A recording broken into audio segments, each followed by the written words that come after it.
Hello students, quadratic equations पढ़ रहे थे हम। तो आप अगर आपने मेरा चैनल सब्सक्राइब नहीं किया तो इसको सब्सक्राइब कर लीजिए, वीडियो को लाइक कर दीजिए। देखो ये सीबीएसई 2008 में आया हुआ क्वेश्चन है, सो इसको कर लेते हैं।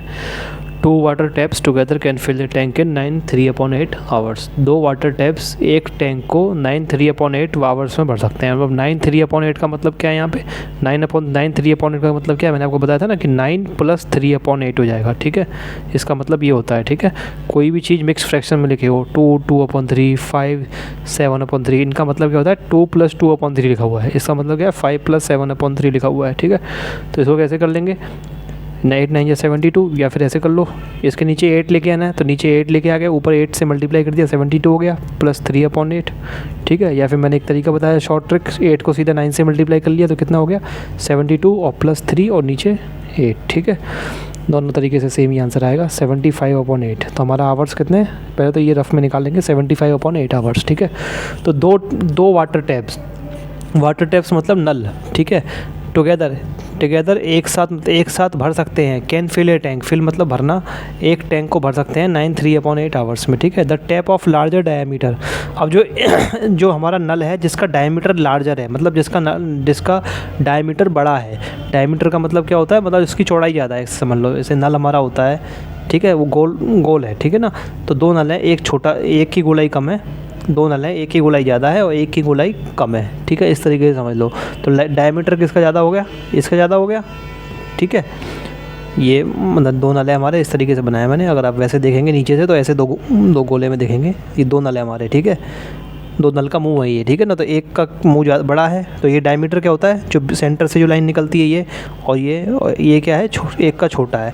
ठीक है, तो लार्जर डायमीटर मतलब जिसका डायमीटर बड़ा है, तो जो नल बड़ा वाला है। ठीक है ना, takes 10 hours less than the smaller one, वो 10 घंटे कम लेता है छोटे वाले नल से to fill the tank separately.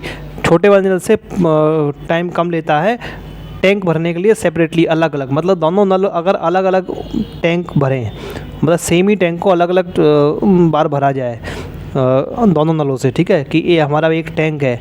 ठीक है, हमने पहले वाले नल को खोल दिया, इसको भर लिया। ठीक है, फिर या तो इसी साइज़ का दूसरा टैंक ले लिया, या इस टैंक को खाली कर दिया, फिर दूसरा नल लगा, फिर इसी टैंक को खाली करके मैंने क्या कर दिया? दूसरे वाले नल के नीचे लगा दिया। तो जो छोटा वाला जो नल जो टाइम लेता है उससे 10 घंटे कम ले रहा है बड़ा वाला नल। ठीक है, भरने के लिए। Find the time in which each tap can separately fill the tank. और हमें टाइम पता लगाना है कि दोनों टैप सेपरेटली, मतलब अकेले सेपरेटली, मतलब यहाँ पे एक तरीके से मतलब है अकेले, कि दोनों नल अकेले उस टैंक को कितनी देर में भरेंगे, वो हमें टाइम पता लगाना है। ठीक है, तो इस टाइप के जो सवाल होते हैं नल वाले और ये सब उसी में कैटेगरी में आते हैं, टाइम और वर्क वाली कैटेगरी में। तो टाइम वर्क वाली कैटेगरी में मैंने आपको बताया था, टेक्निक बताई थी शॉर्ट में, कि रफ में आप क्या कर लें, P और W लिख लें। ठीक है, P क्या होता है? पर्सन। ठीक है, पर्सन कितने लोग, टाइम मतलब टाइम, इतने टाइम में वर्क, इतना काम कर रहे हैं। ठीक है, अब पर्सन की जगह यहाँ पे क्या हो गया? नल हो गया, तो हम लिख लेंगे ब्रैकेट में टैप। ठीक है, पर्सन यहाँ पे काम कौन कर रहा है? नल काम कर रहे हैं ना, पानी का उसका टैंक को भर रहे हैं। टाइम किस में है? यहाँ पे आवर्स, घंटों में, तो अंदर ब्रैकेट में लिख लेंगे आवर्स हो गया हमारा। और ये क्या है? वर्क होता है, तो वर्क हमारा यहाँ पे क्या है? टैंक को भर रहे हैं ये। ठीक है, तो हमारा टैंक लिख लेंगे ब्रैकेट में। ठीक है, समझने के लिए ऐसी रफ में ना लिखो तो भी कोई दिक्कत नहीं है। ठीक है, अब देखो, अब क्या कह रहा है? 2 water taps together can fill a tank. 2 water tap हमने मान लिया, 2 टैंक है, वाटर टैप्स है, एक T1 मान लिया, एक and T1 and T2, 2 water tap मैंने मान लिए। ठीक है, मतलब 2 वाटर टैप है मेरे, जो हमारे दो वाटर टैप हैं, जो 2 नल है हमारे। ठीक है, एक नल को मैंने T1 कह दिया, एक को T2 कह दिया। ठीक है, तो वो मिलके कितने घंटे में काम कर रहे हैं? 9 3/8 आवर्स। ये हमने निकाल लिया था कितना? 75/8, 8 9 72, हाँ 75/8। ये 75/8 घंटे में क्या कर रहे हैं? एक टैंक को भर रहे हैं। कितने? एक टैंक को भर रहे हैं। ठीक है, अब हमें जो बड़ा वाला नल है, वो बड़ा वाला नल है, वो 10 घंटे कम ले रहा है। तो मान लो छोटा वाला नल, मैंने मान लिया कि छोटा वाला नल वो T1 है। ठीक है, मैंने क्या मान लिया? बड़ा नल है वो T2 है और छोटा वाला नल T1 है। ठीक है, जिसका डायमीटर बड़ा है। ठीक है ना, तो ये बड़ा वाला नल मैंने T2 मान लिया। ठीक है, वैसे भी T2 मानने में आसानी इसलिए रही क्योंकि 2 जो होता है वो 1 से बड़ा होता है। ठीक है, तो इसलिए मैंने बड़ा वाला नल को क्या मान लिया? T2 मान लिया। तो छोटे वाला नल का हम निकाल लेते हैं। तो छोटे वाला नल जो है, मान लो किसी X टाइम में उस टैंक को भर रहा है। ठीक है, तो बड़ा वाला नल क्या कर रहा है, x छोटे वाले नल से 10 घंटे कम ले रहा है, तो जो T2 नल है वो हमारा x माइनस 10 घंटे कम लेगा, ठीक है, उसी एक टैंक को भरने में, ठीक है। अब यहाँ से जैसे हम टाइम वर्क में करते थे, जिस तरीके से हम टाइमर वर्क में करते थे वैसे ही यहाँ पे करेंगे। क्या करेंगे, क्या कहते हैं, वो निकाल लेंगे, एक घंटे का वो निकाल लेंगे इनका, जैसे वहाँ पे एक दिन का हम वो निकालते थे काम, ठीक है, यहाँ पे 1 घंटे का निकाल लेंगे काम। तो काम की जगह क्या है, टैंक की 1 घंटे में कितना वो टैंक भर रहे हैं, ठीक है, कितना वो टैंक मतलब क्या होता है, टंकी, 1 घंटे में कितनी टंकी वो भर रहे हैं, ठीक है। तो यहाँ से निकल जाएगा, देखो तीनों का निकालेंगे तो इससे निकालेंगे, T1 नल हमारा 1 घंटे में कितनी टंकी भरेगा, 1/x। अगर 1 टंकी भर रहा था तो उसकी 1/x टंकी भरेगा, ठीक है। इसी तरीके से T2 नल हमारा 1 घंटे में 1/x माइनस 10 टंकी भरेगा, ठीक है। इसी तरीके से दोनों नल मिलके 1 घंटे में कितनी टंकी भरेंगे, इसका उल्टा हो जाएगा, 1 डिवाइड बाई क्या हो जाएगा, 75/8, तो 8 ऊपर चला जाएगा तो 8/75 हो जाएगा, ठीक है। 8/75 हिस्सा बढ़ेंगे टंकी का, ठीक है। 8/75 मतलब हिस्सा मतलब कुछ छोटा ही नंबर आएगा, ठीक है। पूरा, ये तो पूरी 1 टंकी हो गई, पूरी 1 टंकी को हमने 1 कह लिया, ठीक है। तो ये क्या भर रहे हैं, 8/75वां हिस्सा भर रहे हैं, मतलब 1 टंकी के अगर हम टंकी के 75 हिस्से कर दें, कितने कर दें, 75 हिस्से कर दें, ऐसे छोटे छोटे कितने हिस्से कर दें, 75 हिस्से कर दें, 75 हिस्से कर दें, तो उनमें से 8 हिस्से भरेगा, 8 हिस्से, तो उनमें से 8 हिस्से मान लो यहाँ तक हो गए, ठीक है, तो उनमें से 8 हिस्से भरेगा। अगर पूरी जो हमारी टंकी है उसके हमने क्या कर दिए, 75 हिस्से कर दिए, ऐसे लाइन खींच के पानी की जो मतलब हिस्से कर दिए 75, तो 75 हिस्सों में से कितने हिस्सा भरेगा, 8 हिस्से भरेगा, 8 हिस्से मान लो यहाँ तक हो गए, ठीक है। इसका मतलब ये हो गया, ठीक है, मतलब पूरा नहीं भरेगा, 8 हिस्से भरेगा केवल 75 हिस्सों में से, ठीक है। तो T1 और T2 मिलकर कितना भरेगा, 8/75 इस टैंक को भरेगा, ठीक है। अब हमने क्या करना है, वही जो हम उसमें करते थे टाइम और वर्क वालों में, उसमें क्या करते थे, 1 दिन का जो काम होता था उसको जोड़ लेते थे, यहाँ पे 1 घंटे का जो काम होगा उसको जोड़ लेंगे। तो T1 नल 1 घंटे में इतने टैंक को भर रहा है, T2 नल 1 घंटे में इतने टैंक को भर रहा है, तो T1 और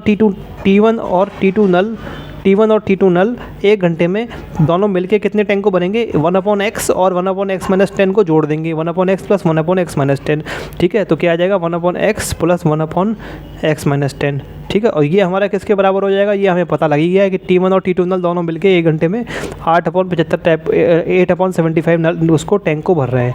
ये हमारी इक्वेशन हो जाएगी 8/75। तो इस तरीके से हमारी इक्वेशन आ जाएगी, इसको आपको सॉल्व करना पड़ेगा, ठीक है। अब लैंग्वेज लिखेंगे, लैंग्वेज लिख के कैसे करेंगे, तो हमने रफ में सॉल्व कर लिया, ठीक है, समझ लिया हमने कैसे करना है। और लैंग्वेज लिख के कैसे करेंगे, जो हमने x माना था वहीं से स्टार्टिंग करेंगे। x हमने क्या माना है, T1 नल। अब T1 नल को T1 नहीं लिखेंगे लैंग्वेज में, क्या लिखेंगे, स्मॉलर टैप, ठीक, क्या लिखेंगे, स्मॉलर टैप। T1 क्या है मेरा, स्मॉलर, छोटा वाला नल है ना, स्मॉलर टैप, ठीक है। और T2 को क्या लिखेंगे, T2 को हम लिखेंगे लार्जर टैप, क्या लिखेंगे, लार्जर टैप। स्मॉलर टैप लिखेंगे किसको, T1 को, और लार्जर टैप किसको लिखेंगे, T2 को, ठीक है। तो इस चीज़ का ध्यान रखना है, ठीक है। तो हमने पहले x माना था तो x मान लेते हैं, ठीक है, लिख के लैंग्वेज में। तो क्या लिखेंगे, लेट द x क्या था, घंटे, let the time taken by smaller tap to fill the tank be x hours, ठीक है। जो टाइम हमारा ले रहा है छोटा टैप टैंक को भरने के लिए, वो मान लो x घंटे है। तो let the time taken by smaller tap to fill the tank be x hours. मान लो x घंटे ले रहा है वो उस नल को भरने में, ठीक है। अब यहाँ से क्या निकालेंगे, इसी को देख देख के करना है, ठीक है।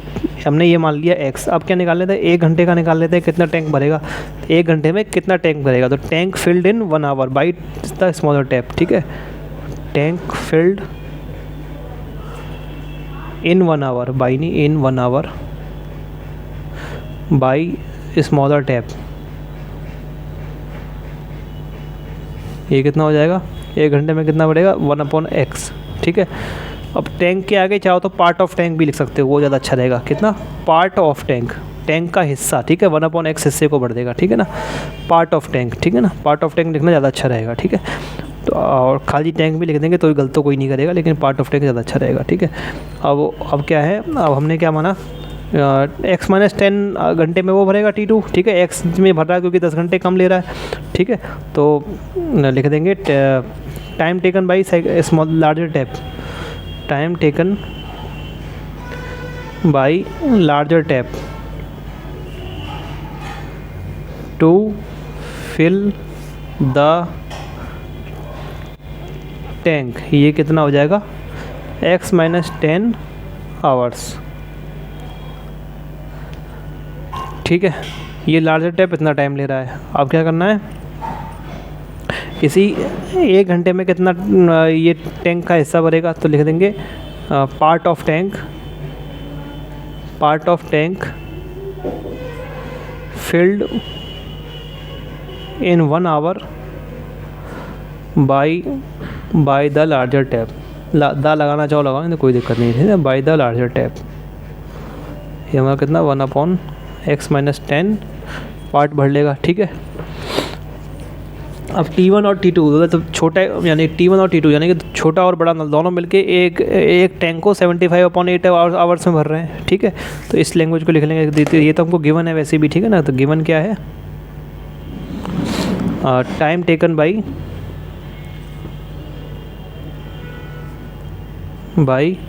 बोथ टैप्स, मैंने बोथ टैप्स लिख लिया, ठीक है। Both taps to fill the tank together लिखना बहुत ज़रूरी है इसमें, ठीक है। टुगेदर लिखना क्यों ज़रूरी है, इससे ये पता चल रहा है कि दोनों नल एक साथ भर रहे हैं। अगर मैं खाली ये लिख दूँ time taken by both taps, यहीं तक ही लिख दूँ, टू फिल द टैंक खाली यहाँ तक लिख दूँ, टुगेदर नहीं लगाऊँ, तो इससे ये नहीं पता चलेगा कि टाइम टेकन कौन सा है भैया, ठीक है ना। कि दोनों अलग अलग भर रहे हैं, उन दोनों टाइम को हमने जोड़ लिया है कि एक साथ भर रहे हैं, उस टाइम को हम ले रहे हैं, ठीक है ना। तो टुगेदर लिखने से ये पता चल जाएगा, time taken by both taps to fill the tank together, ठीक है। ये कितना दिया हुआ है हमें दे रहा हुआ है ये जो दिया हुआ है 9, कितना दिया होता है 9 3/8 आवर्स, ठीक है। 9 3/8 आवर्स दिया होता। इसको चेंज करके हमने क्या बना लिया था 75, 8 9 जैसे यहीं कर लेना है इसको। देखो 8 9 या 72, 8 को 9 में मल्टीप्लाई करो और फिर 3 में जोड़ दो, 8 9 या 72 + 3 75/8 आवर्स, ठीक है।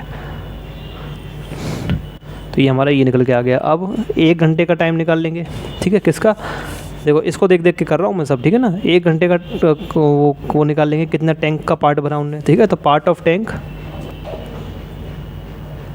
अच्छा इसको कुछ 1 मान लेना, इसको कुछ 1 मान लिया हमने, इसको कुछ 2 मान लिया। Part of tank filled by both taps, दोनों नलों के द्वारा जो पार्ट ऑफ टैंक भरा जाता है इन 1 आवर, कितना हो जाएगा 8/75 पार्ट भरेंगे ये, ठीक है। इसको कुछ तीसरा मान लिया। अब पहले दूसरे और तीसरे से from 1 and 2 and 3, from 1 2 and 3 we है, हमें क्या है मिलेगा 1/x + 1/x माइनस 10, ये किसके बराबर हो जाएगा 8/75 के बराबर हो जाएगा, ठीक है। इस इक्वेशन को आप जब सॉल्व कर लेंगे तो आपकी इक्वेशन आ जाएगी 4x² - 1115x + 375, ठीक है, = 0। ये इक्वेशन आपकी आ जाएगी। और जब इस इक्वेशन को आप सॉल्व करेंगे तो आपकी इक्वेशन आ जाएगी, तो आपकी जो x की वैल्यू आ जाएगी, एक की वैल्यू आ जाएगी आपकी x की = 25 और एक वैल्यू आपकी आ जाएगी x = 15/4। अब देखो x की 2 वैल्यू आ गई। पहले तो ये देखो x है क्या, x आवर्स, जो जो स्मॉलर टैप, छोटा वाला नल जो टाइम ले रहा है टैंक को भरने में अकेले, वो क्या है x है हमारा, यानी कि 4। इसके हिसाब से दो वैल्यू आ रही है, एक तो 25 घंटे लेगा छोटा नल या फिर 15/4 घंटे लेगा। दोनों ही वैल्यू सही है। क्यों देखो 15/4 क्या है, फ्रैक्शन में है तो क्या हो गया है, तो घंटे निकालने हमें, तो इसको आप सॉल्व करेंगे तो वो कुछ आ जाएगा, ठीक है। तो फिर भी एक वैल्यू रिजेक्ट होगी, ठीक है ना। यहाँ तो देखने में दोनों सही है, लेकिन एक रिजेक्ट कैसी होगी, जो दूसरा वाला नल है वो कितने 10 घंटे कम ले रहा है, आपको पता होगा, ठीक है। तो अगर इसमें से हम 10 घटाएंगे, देखो ये करीब देखो 4 से भी छोटा आएगा। देखो अगर मैं 15 को 16 मान लूँ मैं कुछ देर के लिए, तो 4 4 या 16 4 होता है, कितना होता है 4 होता है। 4 आ जाएगा मेरा, तो ये मेरा 4 के बराबर आएगा। अगर मैं 15 को 16 और ये ऊपर 16 से छोटा ही है, तो ये 4 से कुछ नंबर छोटा ही है, इतना तो समझ में आ रहा है, ठीक है। 4 से भी छोटा नंबर है ये, ठीक है। तो अगर मैं इसमें से 10 और घटा दूंगा, ठीक है, अगर मैं 4 में से भी 10 घटाऊं तब भी माइनस का 6 बचता है। ये तो 4 से और छोटा नंबर है, तो और 6 माइनस बड़ा ही नंबर, कुल मिला के एक नेगेटिव नंबर आएगा अगर मैं इसमें से 10 घटा दूं तो, ठीक है। तो इसलिए जो बड़े वाले नल का जो टाइम आ जाएगा वो नेगेटिव में आ जाएगा, इसलिए इस वाली रिजेक्ट वैल्यू को हमने क्या कर देना पड़ेगा, रिजेक्ट करना पड़ेगा। तो उसके लिए रीज़न लिखना पड़ेगा, ठीक है। तो x = 25 और रीज़न क्या लिखेंगे, लिख देंगे, रीज़न ये लिख देंगे कि अगर x हमारा अगर x हमारा 15/4 क्या होगा, देन तब क्या होगा, time taken by larger tap कितना हो जाएगा हमारा, 15/4 - 10, ठीक है। और ये हमारा जो भी आएगा लिख लो, 15 में से 40 का हमारा आ जाएगा, 40 में से 15 35 25 आ जाएगा ना, 25 15 हाँ, 10 40 -25 का 0.4 आ जाएगा, तो ये माइनस का 25/4 आ जाएगा, ठीक है। विच इज़ नॉट पॉसिबल, ठीक है, क्योंकि नेगेटिव में आ गया ना टाइम, ये पॉसिबल नहीं है, ठीक है। इतना बड़ा सा रीज़न लिखना पड़ सकता है आपको, या आपको जो समझ में आया वो लिख लें, ठीक है। तो x हमारा, हमने इस वैल्यू को रिजेक्ट कर दिया, क्योंकि अगर हम इफ़ x = 15/4, अगर x हम ये लेते हैं, then time taken by larger tap, तो जो टाइम लेगा लार्जर टैप, ठीक है, वो कितना हो जाएगा, 15/4 - 10 = -25/4, विच इज़ नॉट पॉसिबल, क्योंकि ये नेगेटिव नंबर है, ठीक है, ये वो पॉसिबल नहीं है, ठीक है। तो लास्ट में बस आंसर लिख लेंगे आप क्या, हैंस यही हमको, अच्छा क्या निकालना था, दोनों टैंक का निकालना था, ठीक है, हर एक दोनों नल का टाइम निकालना था, ठीक है। तो दोनों नल का टाइम लिख लेंगे लास्ट में, hence time taken by smaller tap, वो तो x निकल ही आया हमारा, x कितना निकल के आ गया है, 25 आवर्स, ठीक है। तो यानी कि 25 घंटे लेगा छोटा वाला टैंक, अगर वो अकेले पूरी टंकी को अकेले भरेगा तो। और फिर लिख लेंगे time taken by larger tap कितना टाइम लेगा, 25 में से 10, 25 - 10 यानी कि 15 घंटे, 10 घंटे कम दे रहा था ना वो, तो ये हमारे आंसर आ जाएंगे, एक ही आ जाएगा, ठीक है। अगला सवाल देखिए, the perimeter of a rectangular field is 82 metre. कोई रेक्टेंगुलर फील्ड मतलब कोई मैदान, ठीक है ना, उसकी जो पेरीमीटर है वो कितना है, 82 मीटर है। पेरीमीटर क्या होता है, कोई रेक्टेंगुलर फील्ड हमने बना लिया, पेरीमीटर क्या होता है, जो चारों तरफ की जो बाउंड्री होती है उसको नाप लिया जाए, वो पेरीमीटर होता है, ठीक है। तो रेक्टेंगुलर की जो पेरीमीटर होता है उसका फॉर्मूला होता है 2 × L + B फॉर्मूला होता है। यहाँ पे L क्या होती है, ये लेंथ होती है, और B क्या होती है, इसकी ब्रेथ यानी कि चौड़ाई होती है, ठीक है। And its area is 400 metre square, और उसका जो एरिया है वो क्या है, 400 मीटर स्क्वायर है। Find the dimensions of the field, ठीक है। तो हमको क्या दे रखा है, 2L + B हमको क्या दे रखा है, 82 मीटर दे रखा है। और एरिया क्या होता है किसी रेक्टेंगुलर का, L × B होता है, ये तो हमको पता ही है, लेंथ × ब्रेथ होता है, तो L × B कितना दे रखा है, 400 मीटर स्क्वायर दे रखा है, ठीक है। मीटर स्क्वायर नहीं लिख रहा हूँ क्योंकि ये इक्वेशन सॉल्व करनी पड़ेगी, ठीक है, क्योंकि ये भी मीटर में, ये भी मीटर स्क्वायर, तो ये चेक कर लेना है आपको, ठीक है ना। कभी कभार हो सकता है कि ये आपको सेंटीमीटर में दे दे पेरीमीटर, तो सेंटीमीटर से आपको मीटर में करना पड़ेगा, ठीक है। तो दोनों यूनिट, ठीक है, ये मीटर में एरिया, ये मीटर स्क्वायर में, ठीक है। तो यहाँ से आपको बस सॉल्व करना है। अब इसको आपको L और B में दिक्कत हो रही है तो इसको x मान लें, L को x मान लें और ब्रेथ को y मान लें, ठीक है, कोई दिक्कत नहीं है, ठीक है। ब्रेथ की मैंने B की जगह मैंने क्या ले लिया, y ले लिया, ठीक है, और L की जगह क्या ले लिया, x ले लिया, ठीक है। ये L मल्टीप्लाई नहीं हो रहा है x में, मैंने मतलब ब्रैकेट में लिख दिया कि इसकी जगह x ले सकते हैं आप, ठीक है ना।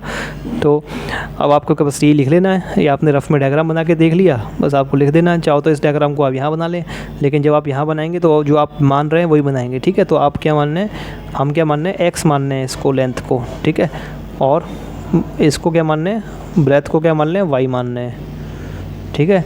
एरिया कितना है, 400 मीटर स्क्वायर है, ठीक है। तो अब बस लिख देंगे लेट द लेंथ, क्योंकि हमने x और y माने हैं तो उनको लिखना पड़ेगा।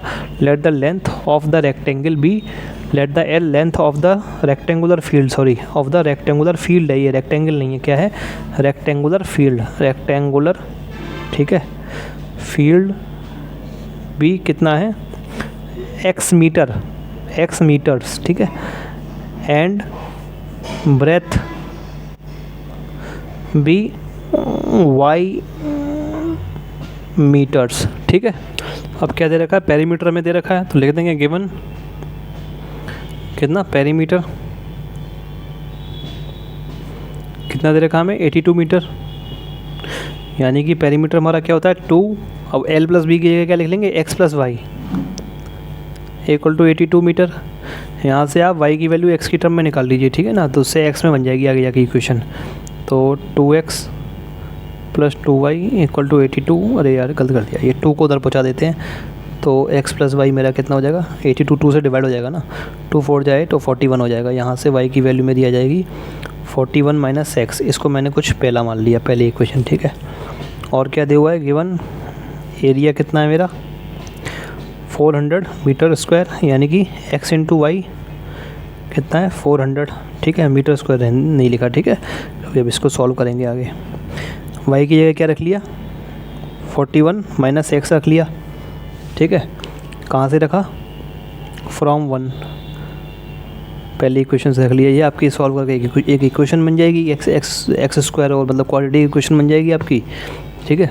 ये इक्वेशन आपकी बन जाएगी सॉल्व करने के बाद, ठीक है। एक्स स्क्वायर माइनस का आएगा इधर 41, फिर उसको उधर लेके चले जाएंगे, तो ये कुल मिला के ये इक्वेशन बन जाएगी आपकी। इसको सॉल्व कर लेना, ये इक्वेशन बन जाएगी, ठीक है। अब आप इस सॉल्व करने के बाद ये इक्वेशन बन जाएगी। अब इसको सॉल्व करेंगे तो आप कैसे सॉल्व कर सकते हैं, देखो ये तो आसान सी दिख रही है सॉल्व, 400 है इधर माइनस 41 है, ठीक है। तो मुझे 400 के ऐसे 2 टुकड़े करने हैं कि माइनस का क्या आ जाए 41 आ जाए, ठीक है। तो मैं 400 को क्या लिख सकता हूँ 40 इंटू 10, नहीं ये भी नहीं होगा, तो इसको आप उससे ही कर देना, श्रीधराचार्य रूल से कर देना, ठीक है। तो आपके 2 इसके आंसर आ जाएंगे, एक आ जाएगा x इक्वल टू 25 आ जाएगा, और x इक्वल टू 16, ठीक है। दिख रही थी आसान है नहीं है, ठीक है। तो वो इसी से कर देना क्वाड्रेटिक फार्मूला से, ठीक है ना। पता नहीं क्या फैक्टर होंगे, यहाँ से करते रहेंगे तो बहुत टाइम लग जाएगा करने में, फैक्टर करने में। सीधा को अपना से वो सीधा रूल लगाया उससे कर लेना, ठीक है। तो x की वैल्यू आपकी 25 आएगी, एक 16। अब देखो ये देखना है हमें, अब x की एक वैल्यू 25 आई, x की एक वैल्यू 16 आई, दोनों ही वैल्यू सही लग रही हैं, क्यों, क्योंकि x क्या है, x हमारी लंबाई है, ठीक है। तो हम क्या निकाल लेते हैं, y निकाल लेते हैं, देयरफॉर, या फिर ऐसे लिख लो, इफ़ x इक्वल टू 25, अगर x 25 है तो y कितना हो जाएगा हमारा, y हमारा क्या था 41 माइनस एक्स, 41 में से x को हटा देंगे, ठीक है। तो ये हमारा हो जाएगा 41 में से 25 घटा देंगे तो हमारा हो जाएगा 5 में से 6 11 3 16 बच जाएगा, ठीक है। y हमारा 16 बच जाएगा, ठीक है। तो सही है, कोई दिक्कत नहीं है, क्यों, x लंबाई है तो लंबाई ज़्यादा होनी चाहिए, और ये y क्या है, चौड़ाई कम होनी चाहिए, ठीक है।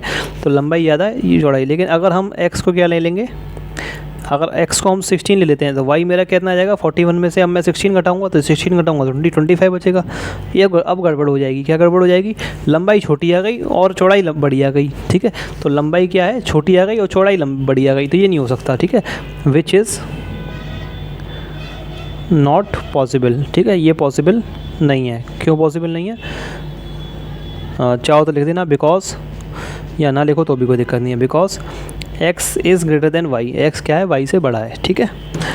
तो हम ये वाली वैल्यू ले लेंगे तो हमारा आंसर क्या आ जाएगा, हैंस लास्ट में क्या लिख देंगे, हमें क्या पता लगाना था, find the dimensions of the field, मतलब उसके जो डायमेंशन मतलब लेंथ और ब्रेथ पता लगानी थी, तो लास्ट में लिख देंगे हैंस लेंथ, या तो सीधा लिख देंगे dimensions of the field are 25 metre and 16 metre, ठीक है। ये हमारा आंसर हो जाएगा, 25 मीटर और 60 मीटर क्या है, डायमेंशन है हमारे फील्ड के, ठीक है। अगला सवाल देखिए, ये भी CBSE 2015 में आ चुका है। The diagonal of a rectangular field 16 metre more मतलब ज़्यादा है than the shorter side. Diagonal किसी रेक्टेंगुलर फील्ड का, ठीक है। तो हमने क्या बना लिया, रेक्टेंगुलर फील्ड बना लेते हैं पहले, ठीक है। रेक्टेंगुलर फील्ड बना लिया, ठीक है। इसका जो डायगोनल है, डायगोनल क्या होता है, ये जो अपोजिट वर्टेक्सेस को मिलाता है वो डायगोनल। 2 डायगोनल होते हैं ट्रायंगल में, एक ये होता है और एक इसको मिला देंगे तो एक ये बन जाएगा। तो मैंने को तो एक ही बनाना तो एक बना लिया, ठीक है। तो diagonal of a rectangular field is 16 metre more than the shorter side, वो 16 मीटर ज़्यादा है शॉर्टर साइड, जो छोटी वाली साइड है उससे क्या है 16 मीटर ज़्यादा है। तो छोटी वाली साइड कौन सी होती है एक रेक्टेंगल की, भाई एक रेक्टेंगल है हमारा, इसकी छोटी साइड कौन सी होती है, 2 साइड होती हैं, एक साइड ये होती है, एक साइड ये होती है, भाई एक साइड तो ये होती है हमारी और एक साइड कौन सी होती है, ये होती है, ये यहाँ से यहाँ तक ABCD। एक बड़ी वाली साइड तो AB हो गई और छोटी वाली साइड क्या होती है, AD होती है, AD और BC होती है, दोनों ही होती हैं। और लंबी वाली साइड क्या होती है, AB और DC या CD कह लो, AB और CD होती हैं, ठीक है। तो वो क्या कह रहा है, छोटी वाली साइड से 16 मीटर ज़्यादा है, तो छोटी वाली साइड ये है, तो इसको मैंने मान लो x, इसकी लंबाई क्या मान ली, x मान ली, तो इससे ये कितनी ज़्यादा है, x + 16 ज़्यादा है ये लंबी, ये डायगोनल, ठीक है। If the longer size is 14 metre more than the shorter side, अगर लंबी वाली साइड जो डायगोनल की है वो क्या है, 14 मीटर ज़्यादा है छोटी वाली साइड से, छोटी वाली साइड ये है, इससे ये हमारी लंबी वाली साइड ये है, तो ये कितनी ज़्यादा है, 14 मीटर ज़्यादा है छोटी वाली साइड से, ठीक है।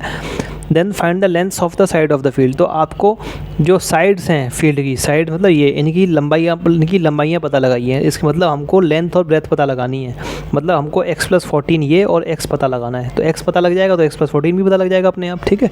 तो इस सवाल को कैसे करेंगे, देखो एक रेक्टेंगल की आपको खूबी पता होगी, रेक्टेंगल में क्या होता है, चारों एंगल क्या होते हैं, 90 डिग्री के होते हैं, ये भी 90 डिग्री का, ये भी 90 डिग्री का, ये भी 90 डिग्री का, तो इस तरीके से ये वाला एंगल क्या होगा, 90 डिग्री का होगा हमारा, एक सारे होंगे लेकिन हमको इससे मतलब है, ठीक है, एक मैंने बना लिया 90 डिग्री का होगा, ठीक है। तो अब आप देखिए ये क्या बनना है, एक राइट एंगल ट्रायंगल बनना है, एक ट्रायंगल बनना है, कौन सा, राइट एंगल ट्रायंगल, आपने पढ़ा होगा क्या बनना है, right angle triangle, right angle triangle लिख लिए, ठीक है। इस राइट एंगल ट्रायंगल की खूबी होती है जिसको हम कहते हैं पाइथागोरस थ्योरम, ठीक है, आपको याद होगी पाइथागोरस थ्योरम।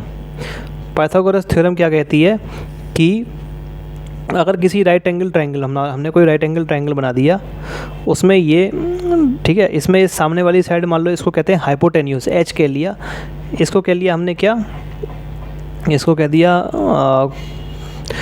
x कह लिया और इसको y कह लिया, ठीक है। तो हाइपोटेन्यूस का स्क्वायर जो होता है, हाइपोटेन्यूस का स्क्वायर क्या होता है, एक्चुअल में इसको पर पी कहते हैं, वैसे इसको क्या कहते हैं, पी कहते हैं, परपेंडिकुलर, ये परपेंडिकुलर होता है और इसको कहते हैं बेस, बी कहते हैं, ठीक है। तो हाइपोटेन्यूस का स्क्वायर जो होता है वो p² + b² कहता है, कि अगर ऐसे समझ नहीं आया तो ऐसे समझ लो, अगर हमारी ये रेक्टेंगल है तो हमारा और हमारा ABC ट्रायंगल है, तो हमारा जो AC होगा, AC का स्क्वायर, ठीक है, AC का स्क्वायर क्या होगा, AB का स्क्वायर + BC का स्क्वायर, ये हमारी क्या होती है, पाइथागोरस थ्योरम होती है। ये केवल एक राइट एंगल ट्रायंगल में लगती है, राइट एंगल ट्रायंगल मतलब जिसमें एक कोण कम से कम क्या होना चाहिए, 90 डिग्री का होना चाहिए, ठीक है। तो यहाँ पे ये हमारा राइट एंगल ट्रायंगल बन गया, ठीक है। तो इसमें यही चीज़ लगा लेंगे हम, ठीक है। तो लगाने से पहले इस पर तो लैंग्वेज कैसे लिखेंगे, ये देखिए, हमने क्या माना, x छोटी वाली साइड को माना, तो let the shorter side be x, let the, question में शॉर्टर साइड ही बोल रहे हैं, तो let the shorter side of क्या, रेक्टेंगुलर फील्ड, ठीक है। तो खाली फील्ड भी लिख दो तब भी कोई दिक्कत नहीं है, ऑफ फील्ड भी x मीटर्स, ठीक है। इसके लिए हमारा डायगोनल क्या हो जाएगा, डायगोनल क्या हो जाएगा उसका, डायगोनल हमें क्या दे रखा है, 16 मीटर ज़्यादा है, तो x + 16 मीटर हो जाएगा, इसलिए हमारा क्या हो जाएगा, उसकी जो लेंथ हो जाएगी, लेंथ ऑफ लार्जर साइड लिख लो चाहो तो, या खाली लेंथ से भी काम चल जाएगा, लेंथ ऑफ लार्जर साइड कितनी हो जाएगी हमारी, क्वेश्चन में लेंथ ऑफ लार्जर साइड लिखी हुई है, ठीक है, इसलिए तो x + कितना, लॉन्गर साइड, लार्जर कह ली, सॉरी लॉन्गर साइड लिखी हुई क्वेश्चन में, ठीक है, ये लिखे ना लॉन्गर साइड, ठीक है। तो लेंथ ऑफ लॉन्गर साइड कितनी हो जाएगी, x + 14 मीटर, ठीक है। ये हमारी, ये सब रफ वर्क है, ठीक है। तो हमारी length of longer side x + 14 metre हो जाएगी। अब हम जानते हैं, ठीक है, अब चाहो तो ये डायग्राम बना लेना, ठीक है, इससे टीचर को भी समझने में आसानी होगी हम कर क्या रहे हैं, ठीक है। तो हमने ये बना लिया, ठीक है, अरे यार ये यहाँ तक है रेक्टेंगल, ठीक है, हमने ये बना लिया, ये x + 16 हो गया और x हो गया, ये x + बना देना, ठीक है, जैसे ये बना होता है ऐसे ये बना देना, ये रेक्टेंगल, देखो, इसलिए क्या हो जाएगा, बाई पाइथागोरस थ्योरम,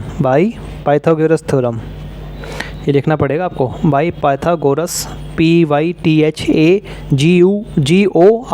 ठीक है ना, ठीक है, थ्योरम क्या हो जाएगा हमारा, ये हमारा, इसको चाहो तो ABCD नाम दे देना, ABCD क्या होता है, AC² क्या हो जाएगा, AB² + BC² के बराबर हो जाएगा, AB का स्क्वायर + BC के स्क्वायर के बराबर हो जाएगा। AC का स्क्वायर क्या होगा, x + 16 का स्क्वायर, ठीक है, इसका स्क्वायर हो जाएगा, इक्वल टू AB क्या है हमारा, x का स्क्वायर, और BC क्या है हमारा, x + 14, तो x + 14 का क्या हो जाएगा, स्क्वायर हो जाएगा, ठीक है। इसको आप सॉल्व कर लेंगे, एक क्वाड्रेटिक इक्वेशन आपकी x में आ जाएगी। तो आपकी जो क्वाड्रेटिक इक्वेशन आएगी वो आएगी x² - 4x minus 60 equal to 0, ये आपकी क्वाड्रेटिक इक्वेशन आ जाएगी। अब इसको आप जब सॉल्व करेंगे, ठीक है, तो क्या आ जाएगी, x की वैल्यू 2 आ जाएंगी, एक x की वैल्यू 10 आ जाएगी, या फिर एक x की वैल्यू आ जाएगी -6 आ जाएगी। ठीक है, ये 2 वैल्यू आ जाएंगी। अब x हमारा क्या था, x हमारी लंबाई है छोटी वाली साइड की, छोटी वाली साइड की क्या है, लंबाई है। तो x क्या नेगेटिव में हो सकती है, बिल्कुल नहीं हो सकती। तो क्या लिख देंगे, x इक्वल टू 10। आगे रीज़न क्या लिख देंगे, छोटी वाली साइड की लंबाई लिख दो या सीधा लिख दो ब्रेथ, ठीक है ना, ब्रेथ ऑफ फील्ड, जो हमारा फील्ड है उसकी ब्रेथ क्या हो सकती है, कैन नॉट बी नेगेटिव या फिर कैंट बी नेगेटिव। ठीक है, नेगेटिव नहीं हो सकती वो। ठीक है, तो x हमारा 10 आ गया। पता है क्या लगाना था, find the lengths of the sides of the field. Sir दोनों मतलब लेंथ और ब्रेथ दोनों पता लगानी है हमें। ठीक है, तो हैंस लेंथ कितनी हो जाएगी हमारी, लेंथ हमारी कितनी है, x + 14, यानी कि 10 में 14 प्लस कर देंगे तो हमारी हो जाएगी 24 मीटर, और ब्रेथ हमारी कितनी हो जाएगी, 10 मीटर। ठीक है, ये आपका आंसर आ जाएगा। तो स्टूडेंट्स फिलहाल इस वीडियो में इतना ही। अगर आपको वीडियो अच्छी लगे तो वीडियो को लाइक करें, चैनल को सब्सक्राइब करें और वीडियो को ज़्यादा से ज़्यादा लोगों के साथ शेयर करें। आपका वीडियो देखने के लिए बहुत बहुत शुक्रिया।